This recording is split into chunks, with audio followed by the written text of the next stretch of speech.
His son-in-law Dave is about to put four door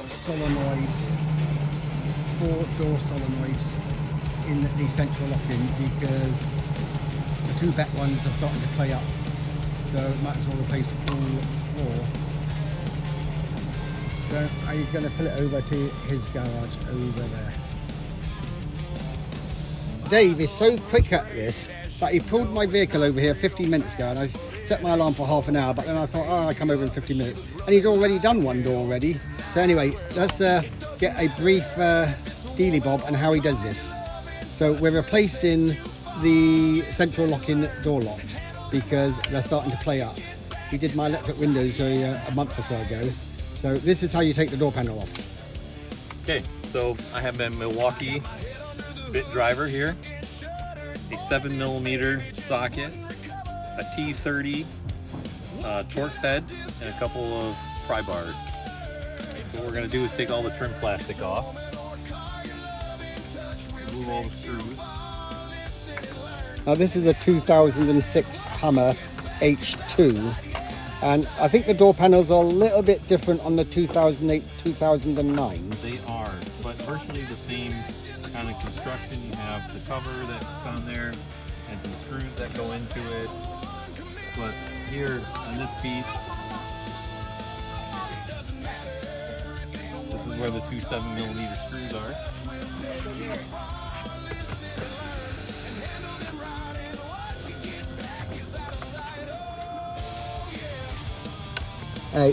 Pretty self-explanatory when you look in there. Hi Maximus! Oh, that looks really cool. That's very cool.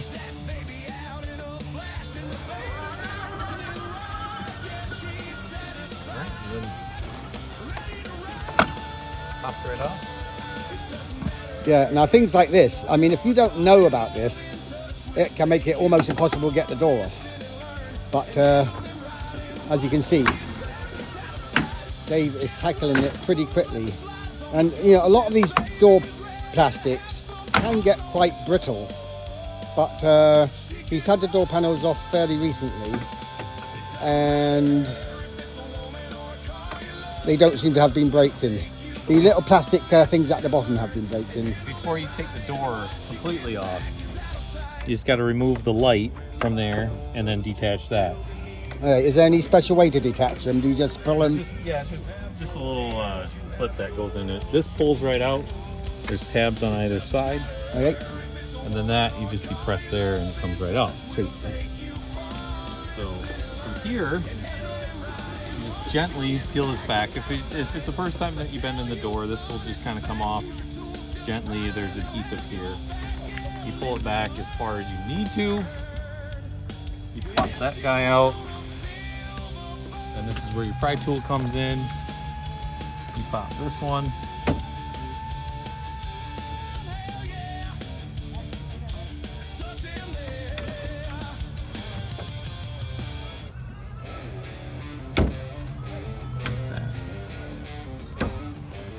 That comes out like that. And this is where you switch to your Torx.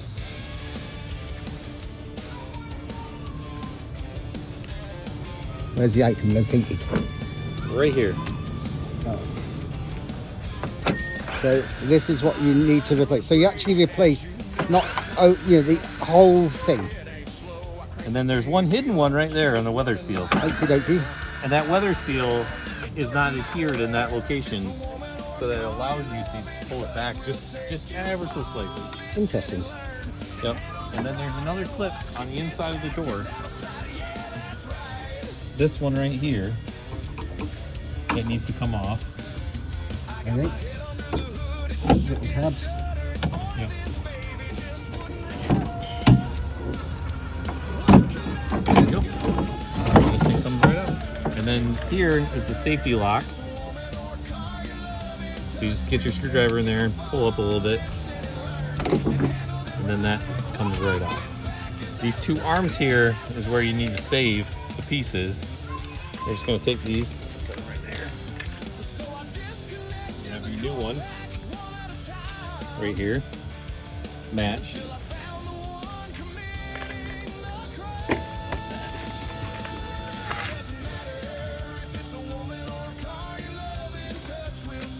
all 4 doors the same? On that is all broken and busted, which will cause it to bind.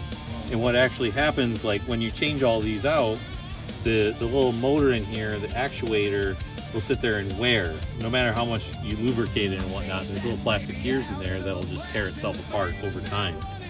So there's a new bushing in the new one. Yep, so that guy right there. Oh, sweet.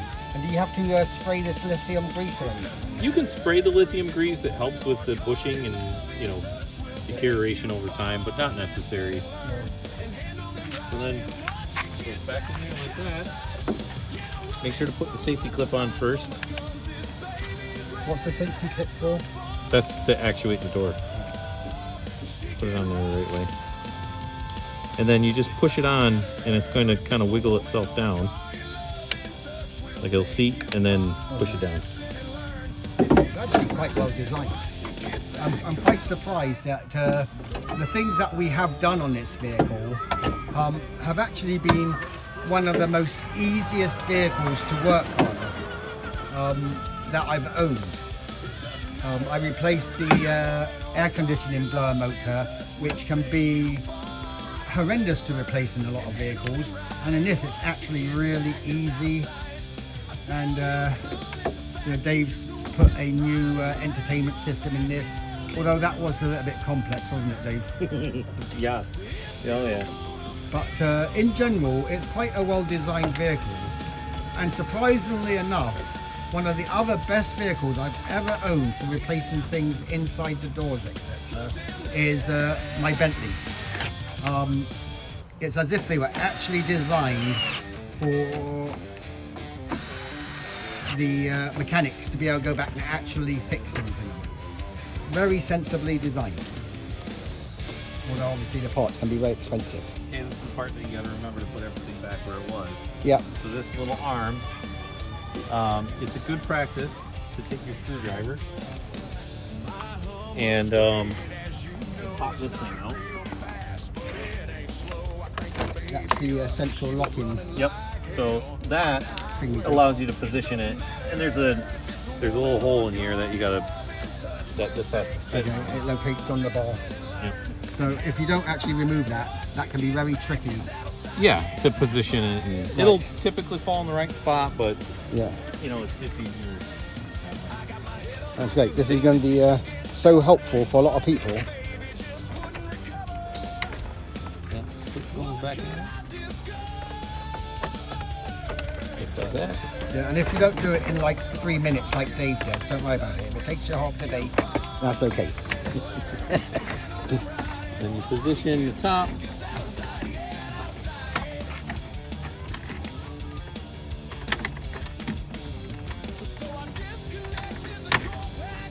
Sometimes when you hit the sides, because they have little positioning arms.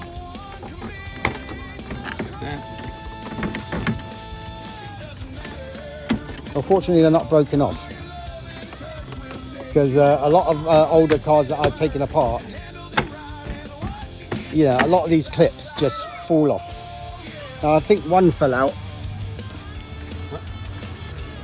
I should have told you, but it probably isn't.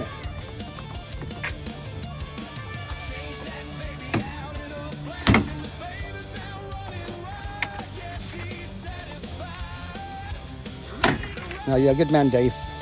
Like most people would have just, that would have been an extra part. But if you can help it, it's always good not to have extra parts when you put something back together again. It's always a bit worrying when you rebuild an engine and you see that there's a piston line on the floor and stuff, and you think, what the hell, I forgot to put that in.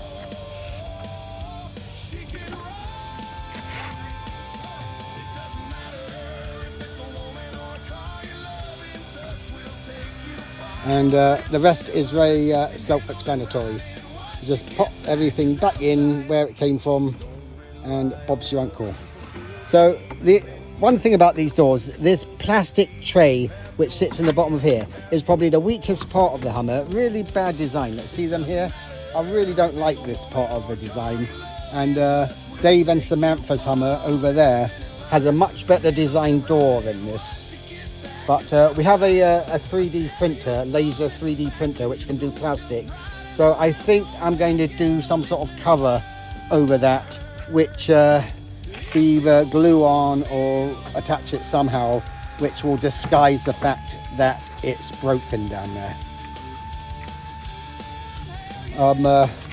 I was going to sell this Hummer and buy one in better condition, but at the end of the day, this Hummer drives really, really well. It's only done 146,000 miles, which if anybody has looked for Hummers, that's actually not a bad mileage. And yeah, I put new tires and everything on it. And like I said, it drives perfectly, except I've got a little tick in the engine, which has been, it's been ticking for like 3 years, but it never seems to have got worse. But I'm going to pull the engine out and Dave's going to rebuild it for me, because we might as well do it before anything actually fails. And I've got new shocks and everything going in it, which I'll do in the next couple of weeks. I might check all the suspension bushings, because I'm sure they probably need replacing. And then I am going to repaint it. And I was going to send it out to have it done, but because there's really not much body work to do on it, I think I'll do it myself. Not that I don't, you know, usually we do masses of bodyworks. As you know, we build all these cars and everything, but I just didn't feel like doing bodywork on a modern vehicle. And but apart from a few little door dings and stuff, this is pretty straight. So I just have to sand it down, paint it, clear coat it. This is the one that Dave and Samantha just purchased a couple of months ago, and it's a 2008, and beautiful interior, real nice on the exterior. Got a few door dings and stuff in it, but great vehicle. I think it's done 200,000 miles though, hasn't it, Dave? Dave, how many miles has your Hummer done? 208. I mean, these vehicles are known for doing very high miles.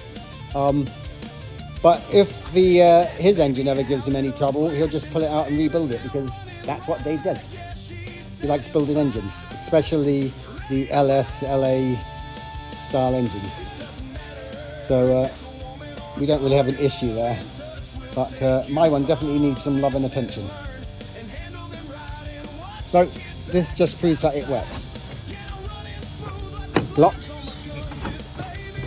unlocked. Whee! Thank you, Dave. Yep.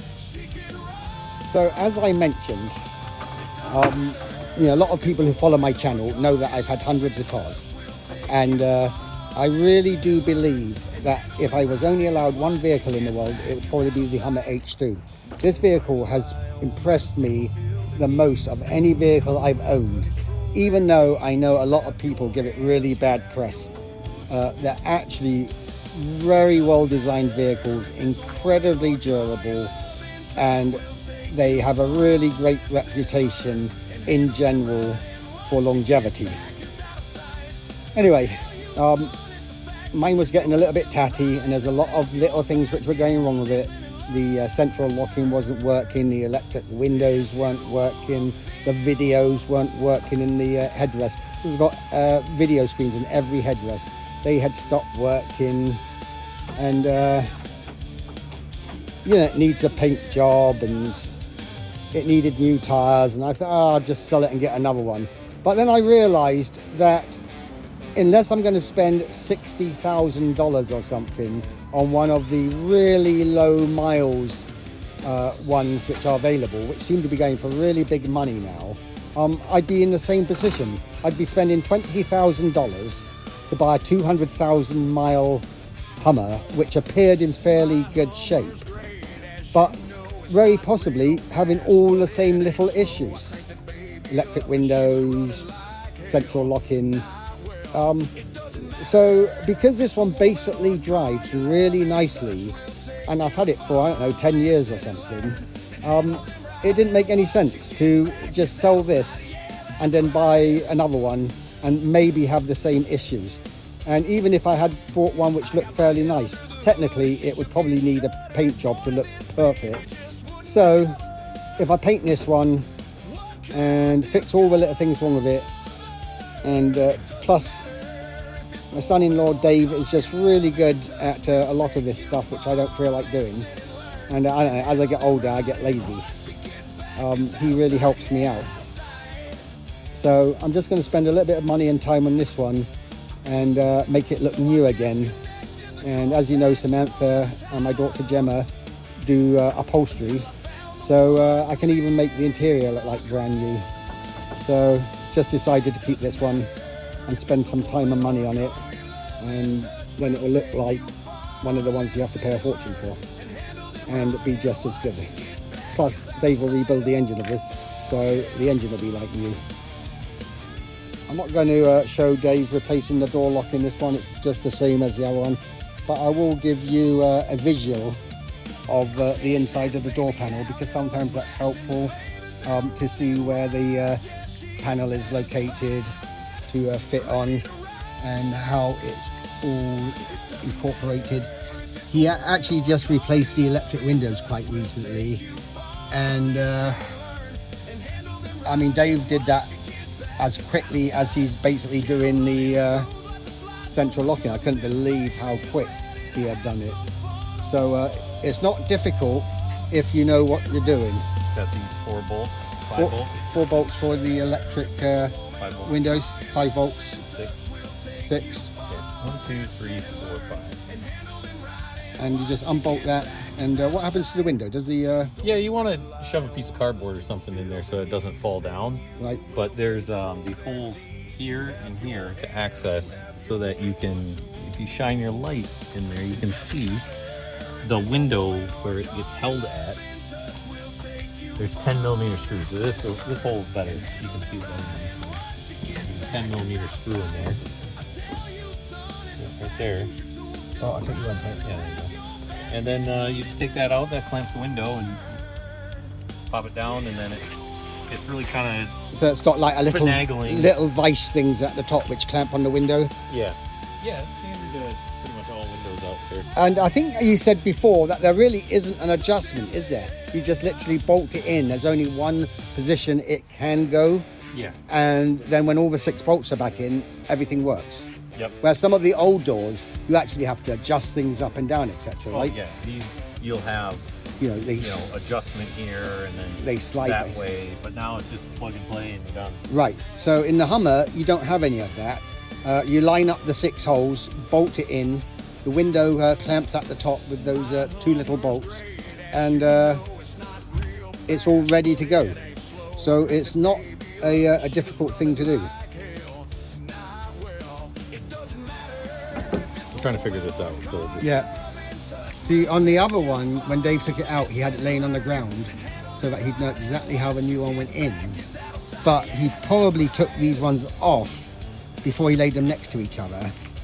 And I did, because of how you have to finagle it out. Oh yeah. Oh, because he technically had to wiggle it off the lever, leaving it attached. So that makes it a little bit more thought-provoking. So take a mental note before you finagle it out exactly how it went. Anyway, I'm going to leave them to it, because being distracted can screw things up. Okay, just so you guys are aware of this, I did order a kit for a 2006 Hummer, but you know how that works.